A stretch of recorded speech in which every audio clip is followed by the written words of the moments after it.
As hard as you try not to pay attention when stocks plunge, it can make you nervous.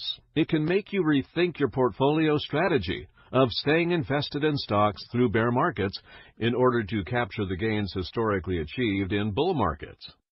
In an economic downturn accompanied by a bear market, investors can be more susceptible to listening to financial gurus on TV or who call you on the phone.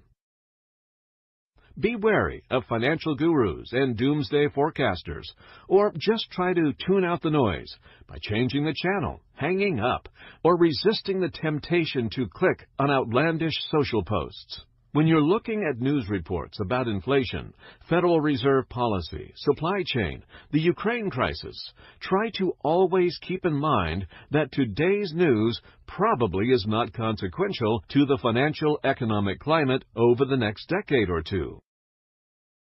If you need to keep up with the latest news about the confluence of crises for the next few months for your job, or just because you want to be able to speak intelligently at cocktail parties, view the news skeptically and by applying an historical lens.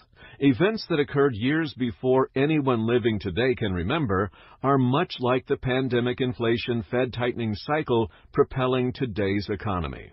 History repeats itself, and today's news often looks a lot like what's happened before. If you need to keep up with today's financial economic news, consider learning about similar periods in financial history. Today's pandemic inflation cycle is a lot like the Spanish influenza of 1918 and the high inflation period that followed World War I. Crises thought to be unprecedented are much like the difficulties of a century ago, and learning about that history is likely to make sense of the difficulties we are living through today and make it easier to stick with a long-term investment strategy.